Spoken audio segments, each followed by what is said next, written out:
And welcome back, YouTube. Today we're going to do the top 5 quarterbacks of 2018. I think there's a lot of debate over who should have made the Pro Bowl, who had the best QBR, quarterback rating, yards, touchdowns. So after looking at tape and numbers, these are the 5 I determined who were the best. Before I get into those 5, we're going to look at some honorable mentions. First, we're going to talk about Falcons quarterback Matt Ryan.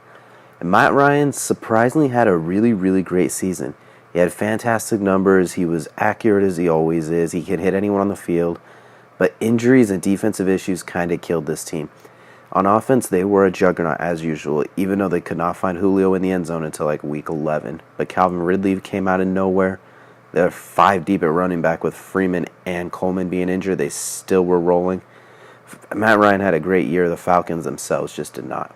And another one was Russell Wilson. He was absolutely awesome, but when I went back and looked at his tape, I don't think his numbers quite matched the way that he played. It feels like they were a bit inflated, kind of the way the Seahawks play and the way he makes plays happen. They run all over everybody. They led the league in rushing with over 160 yards a game. And then it seemed like every time they kind of got into the 20-yard line, the red zone area, that's when they would kind of let Russell throw, and he'd throw up a 15-yard TD that'd be caught by either Lockett or Baldwin. There's nothing really wrong with that, but it seemed like he kind of boosted his TD numbers. When you look at all his other ones, he threw it more than 100, sometimes 200 less than all the other quarterbacks on this list. But his touchdowns were pretty equivalent. He had thousands less yards. It seemed really kind of odd just how his TD numbers were so high, but everything else was kind of a little bit lower. Not bad, but closer to middle of the pack. His play style and the way he kind of reads defense is a little unusual. When you look at most quarterbacks start deep, they kind of get the safeties off, and they come back down to the shorter routes. Because you can't really throw it deep. If you can't sit back there for very long. Most of the time you're getting 2 to 3 seconds. So you start deep. If it's not there, you come back to your shorter routes. With Russell, they push the ball down the field, so he starts at these shorter routes. He basically forces the safeties down. And then he looks deep to either Lockett or someone breaking loose down the field. Sometimes they'll change their routes down. There he starts scrambling around to find the deeper targets and improvise. It's just kind of the way they're built, and they can do that. Lockett's he's established himself as the best deep threat in the league, arguably, besides Tyreek Hill. I believe they had a perfect passer rating when targeting Tyler Lockett down the field, which is absolutely insane. And Doug Baldwin, he has shown he can shake anybody out of the slot receiver position. And most importantly, the Seahawks, I said it earlier, they can run the heck out of the ball with not just Russell himself. Chris Carson, Rashad Penny, Mike Davis, they all averaged over 4.5 yards a carry. Wilson was outstanding, and I honestly think he was just as good as pretty much any other quarterback, but I have him just outside the top 5 for this year. At number 5 on the list, I have Jared Goff. And this was a bit surprising, even to me when I was going through things, because overall he had a December to forget. He threw 5 touchdowns, 5 interceptions, completed less than 60% in 2 games, but this whole season as a whole, when you clump it together, has been phenomenal. In spite of that mediocre December, he finished 4th in passing yards, tied for 6th in TDs, and he only tossed 12 interceptions. His ability to stretch the field deep with Cooks, Woods, and Kupp when he was healthy was such a big factor. He was especially complimenting Todd Gurley as the premier running back, and Sean McVay's play calling, all those crossing routes and window dressing, the motions. It was fantastic. He was 2nd in the NFL with 69 plays of 20 or more yards. He ended up finishing 10th in ESPN's QBR and 8th in Pro Football Focus's quarterback grades. There was one game that sticks out to me, and it was against a pretty good Vikings defense, an underachieving Vikings defense, but one that was good nonetheless. He absolutely lit them up for 465 yards and 5 touchdowns and just missed out on an 80% completion, and that doesn't even tell the full story. When he is on, he is absolutely on. This play right here, from him to Cooper Kupp, might be the best throw of the season. The design is to get the defense moving to Jared Goff's left with the jet sweep action, and then to roll him out right with a high-low cross. And I think, by the looks of it, the main goal is you want to hit Cooper Kupp in the end zone. That underneath by Brandon Cooks, that's supposed to drag the defense down. The Vikings have it pretty well locked up. Rookie first-rounder Mike Hughes is in a bit of a trail position, but with his speed, it's over Waynes, but in front of Hughes with enough zip so that he can't undercut it. And literally only Cooper Kupp can catch this, and it lands perfectly. It was just a tremendous, spectacular display of how accurate Goff can be when he is in his zone, like he was that night. He was in his zone for more games than not this year. and would probably rank a little bit higher if he didn't struggle so much down the stretch, especially that Bears game where he tossed 4 interceptions and just did not look himself. He looked frustrated. He looked out of sync. He looked like he wanted to force the ball down the field, and the Bears would not allow it. He does also have one of the 3 best supporting casts in the NFL, being 8th in yards after the catch, so that helps him a lot. He has a really good offensive line and the NFL's 3rd leading rusher, who missed a couple games. Even after missing a couple games, he finished 3rd. Overall, he was fantastic and a big reason why the Rams are a legit Super Bowl contender this year. At number 4, I have quite possibly the biggest trash talker at the QB position and the other Southern California quarterback, Phillip Rivers. Rivers had possibly his best season of his fringe Hall of Fame career. He was 8th in passing yards, 6th in the NFL in touchdowns as well, and also only threw 12 interceptions while completing nearly 69% of his passes on the year. Pro Football Focus ranked him as the 4th best quarterback, while ESPN's QBR had him at 7th. Rivers was kind of the opposite of Goff this year. He's pretty much homeostasis the entire season. His stat line looks very much the same week in and week out, which in this case is really, really good, and had multiple TDs in all but 3 games. The 2 games that stick out to me for Rivers are his game at Kansas City late in the season, when they basically asserted themselves as the best team, tied for the best team in the AFC, and the rout of the Cardinals. Against the Cardinals, he was an insane 28 of 29 and broke the record for consecutive completions in a game. He had several throws, but this one in particular in the second quarter, I was a huge fan of, and I think summarizes Phillips' season pretty well. It's the second quarter, and the Chargers just took the lead after being down 10-0 after the first quarter. It's a play action with what is supposed to be what looks like a flood concept. You have a flat, a medium, and then a clear out. But the outside guy at the tight end spot doesn't really clear very deep and is somewhat in the same vicinity as the outbreaking receiver. That brings the defender to that target, but leaves Rivers with just barely enough window where he can fit the ball in there, and he doesn't hesitate to drop in an absolute dime over between 2 defenders and over the underneath guy who isn't, and the guy who caught the ball isn't even a starting tight end. He's probably not even on the team if Hunter Henry doesn't get hurt. In fact, that is still his only career catch to this day. To Rivers, that did not matter. He has one of the 5 most talented teams in the league around him, with Keenan Allen and Melvin Gordon, who are both top 6, 7-ish players at their position in the league. Mike Williams, a first-round pick, Tyrell Williams, Travis Benjamin. For Phillip, he doesn't care who it is. If there's a window, he's going to get you the ball. Him and Mike Williams were on top of it. They had it rolling, including this clutch, game-tying touchdown and game-winning 2-point conversion, which was a lot easier. Long story short, Rivers this year has been outstanding. He's been as accurate as he's ever been. At number 3, I have who should be the unanimous comeback player of the year, and one of the biggest Pro Bowl snubs I can recently remember in Andrew Luck. For Andrew Luck this year, he was incredible, finishing the season winning 8 of 9 and being able to play without getting assaulted play after play like in previous years.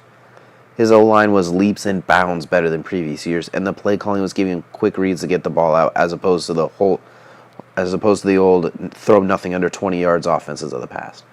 He finished 5th in yards, 2nd in touchdowns, 5th in ESPN's QBR, and 3rd in Pro Football Focus quarterback rate. His best until maybe around week 4, so this is right after he was taken out so Jacoby Brissett could throw a Hail Mary at the end of the Eagles game.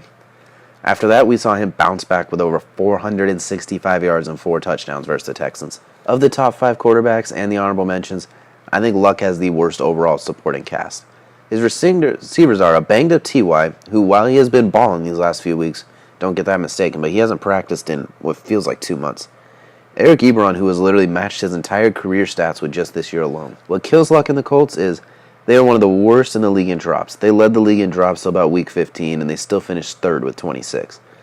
Unfortunately, a handful of these drops led to some pretty bad interceptions as well. And then this one on Thursday night against the Patriots, it's a low ball, defense can't pick it off, that's where you want it. And he grabs it, and somehow it flings it into the air, and it gets picked off by Jonathan Jones. Don't get me wrong, Luck has his share of blunders.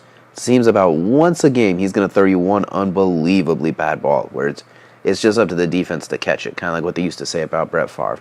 In spite of those knucklehead plays he's bound to make, he makes a lot more incredible plays. This one to Mo Alley Cox against the Raiders really sticks out.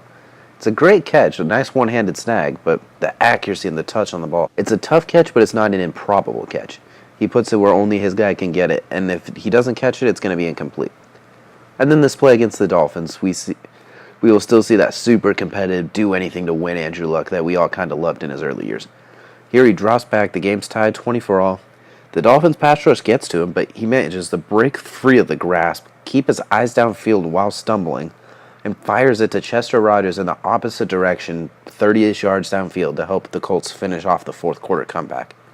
Basically, my assessment of Luck this year is he is back, he is better than ever, but he still has that one weird quirk where he throws a very questionable ball. And at number 2, I had the man who was my MVP pick for about the first 13-ish weeks of the NFL season, Drew Brees. This is easy to explain. Drew Brees is awesome. He's the number 1 in Pro Football Focus quarterback grade, number 2 in ESPN's QBR, tied for 6th in touchdowns with 32. He only threw 5 interceptions all season, but shockingly, he was a bit lackluster in yards this year with just under 4,000. But on that same token, he beat his own completion percentage at an astounding 74% on the season. This season, he was exceptional, and the pinnacle of that was when the undefeated Rams came into the Superdome, and the Saints outgunned them. Brees was on his game, finishing with 346 yards and 4 touchdowns in the air, and just under 70% completion. But on his first pass of the game, this was something that was just prototypical of Drew Brees.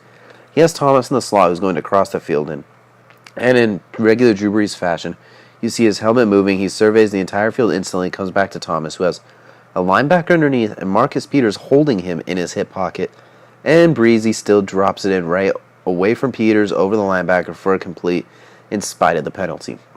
He did have a couple stinkers down the stretch against the Cowboys and the Panthers, but that doesn't stop him from being one of the best QBs of the year. The Saints were my preseason Super Bowl pick, and it's pretty easy to stick with them at this point, in no small part, because Drew Brees has been outstanding. And at number 1, surprise, surprise, the person most people will remember 2018 for, Patrick Mahomes. 50 touchdowns, over 5,000 passing yards, number 1 in ESPN's QBR, number 2 in Pro Football Focus QB grade, 66% completion, only 12 interceptions, led the league in 20-plus yard pass plays, and was second by 1 in 40-yard pass plays. I have been reluctant to name Patty the man of 2018 because I think he has the best supporting cast of any QB besides maybe Ben Roethlisberger. But after looking back on the season and some of the tape, it was the year of my homeboy. Tyreek Hill is the ultimate nuclear weapon. Kelsey is the best tight end in football right now. And Kareem Hunt was a top 5 running back at the time he was cut. Watkins was a first-round pick who was doing something for the Chiefs early in the season, but has fallen off since. The O-line has been very, very good, and Andy Reid is still Andy Reid. These are all true. But Patty played so phenomenal all season that it kind of overrules that part of the equation. He was mobile. He could throw the ball a mile. He's kind of like this generation's Brett Favre, both for better and for worse. We saw both on full display in the Monday night gunfight that the Chiefs and the Rams had. He had 6 touchdowns, but then 5 turnovers, some of which were housed and really impacted the game. Through it all, he only had one game that I thought was a bit of a true stinker, and that was against the Jaguars early in the year. He was under 60% completion, had no passing touchdowns. He had 2 picks. He had a rushing touchdown, but other than that, I don't think it was his best game. And they still won 30-14. He's doing all this with a bottom 3 defense in the league as well. I think it's a bit misleading how bad that defense is, since they have guys like Dee Ford and Chris Jones who are in the top 5 or 6 in sacks and hurries. Basically, they either get you off the field ASAP with a 3-and-out, or they get a takeaway, or you score quickly. Those are the 3 things that happen. They rarely really stay on the field, give up sustained 12, 13-play drives from what I saw. Those big plays absolutely killed their defensive stats. One of his best passes, when I look back at the tape, came early against the 49ers. He takes control pre-snap to get set up, get Sammy Watkins on the right side. And then right after the snap, he moves to his left, does a little bit of his own Russell Wilson impersonation, rolls back right, turns his back, and gets really deep in the drop back. But then as he's surveying the field, he squares up his shoulders and fires a laser to Chris Conley in the back of the end zone. As a young player with good mobility, to be able to read the defense, change your running lane, and square up your shoulders and fire down the field like this is something that really caught my attention. Most of all, his eyes on this play. Even in a broken play, he is looking left, moving the defense, because he knows the defense, he and the defense knows he can get that ball in there to Travis Kelce in the middle of the field while rolling left. And Travis Kelce has such a big catch radius, it doesn't have to be the most perfect ball. and he does just enough. Even if he has no intentions of trying to do that, he surveys her just enough to slow up the defense, and then he's already starting his windup and firing back to where Conley is. He knows where he's at. That's the one thing that's amazing, is this early in the year, he knows where all of his guys are at. If you look, he's before his helmet turns back, he's already preparing his windup to hit Conley in the back of the end zone. This is high-level work from Patty, and he benefited immensely from the 1 year sitting behind Alex Smith and learning the good and the bad he had to offer, as well as having a coach like Andy Reid that believed in him to bring him along. He is really, really good and is going to be here for a while. This has been my list for the best QBs in the league in 2018. Several similar, almost household names like Brady, Rodgers, and Big Ben were missing, but when I reviewed the tapes and the numbers and just what I remember from the season, I don't feel like they played at an overly elite level. Ben had impressive yards and TDs. Rodgers' touchdown-interception ratio was good as ever. And Brady has a first-round bye again, but Ben lost more games than he won when you look at the tape. Rodgers rarely put his best foot forward all season. Maybe it's due to injury, but he looked pretty average a lot of games in spite of the low picks. And Brady was honestly average at best. The team won because they were towards the top as far as picks and takeaways on defense, 7th in scoring defense, 7th in overall rushing, and according to Pro Football Focus, the 4th best offensive line. His numbers were average in most of the games, and some games he ran up the score when the game was over. The one against the Jets, throwing a touchdown when you're up by over 20 points with under 3 minutes left, kind of inflates your numbers a little bit and still counts on the stat sheet, but didn't really contribute to his overall impact on the season as a quarterback from what I saw. When I graded him out, I had Brady around 9, Rodgers around 10, Roethlisberger in the 8 through 11. Like, they're all kind of towards the back end of the top 10. All these top 5 guys will be playing, all the guys that I did have in the top 5 will be playing in the playoffs, and I'm excited to see if they continue their strong play or if the moment kind of encapsulates them. Hopefully you enjoyed this video on my top 5 quarterbacks. It was fun to make. It was great to look back and see all the quarterback play, just kind of rate it out and compare it to the numbers. If you did like it, feel free to like the video or subscribe. Thank you for tuning in, and we'll see you next time.